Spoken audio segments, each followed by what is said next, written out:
Here we want to condense into a single logarithm, and we have the expression here, 3 over 2 log of x minus log of y minus 2 times the log of z plus 1.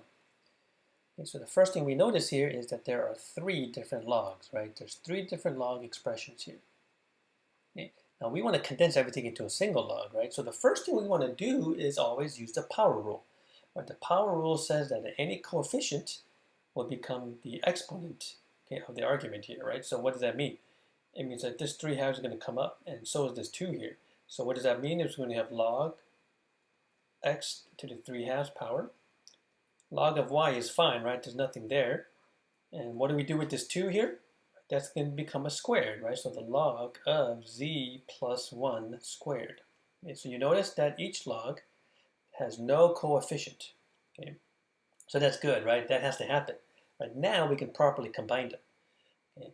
Now remember, we need one log, okay, which means what? Where does this x term, where does the y term go, where does the z term go, okay?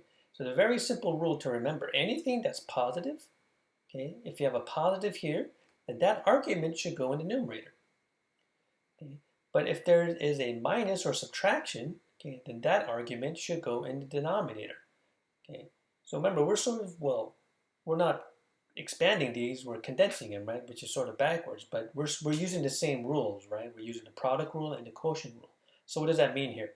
It means that the x to the 3 halves should go here in the numerator. Okay? What about the y? Well, because it's a minus, right? Minus log of y, the y should go in denominator, and similarly, because of this minus here, the z plus 1 squared, right, should also go in denominator. This is going to be the final answer. Now, of course, if we expand this guy, right, if we expand this, then we should end up with the original problem.